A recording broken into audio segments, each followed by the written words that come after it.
Здрасти. Знаеш какво е това? Да. Какво е това? Пазомер. Пазомер? Да. Какво замерваме с него? Ток. Обаче не знам как. Знам, че се бърка в контакта. Ако светне, има ток. Ако не свети, няма ток. Ти бъркал ли си някой в контакт? С това не. Аз какво си бъркал в контакт? С шноли.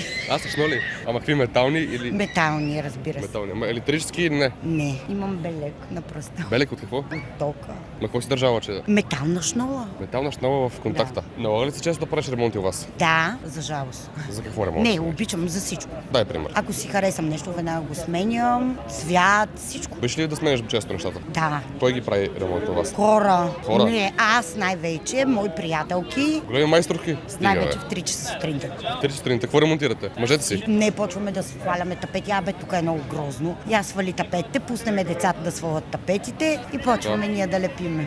Стига, бе. Ако се наложи по-сериозен ремонт, ще извикате ли майстор? Да, винаги. Къде намерите този майстор? За жалост най-грозното нещо е майстор да ти влезне в къщата. Нямам идея. Сега ще ми трябва. Ще трябва сега майстор. Да, скоро. Знаеш, че не си била доволна? Защото не си ползва нашето приложение Fix. За майстори имаме, за всякакви майстори, за ВИК, за инсталации. Води телефона. Теглим вече приложението и си спечели един хубав фазомер. Мерси много. След червено има ток да не Да. бараме контакта.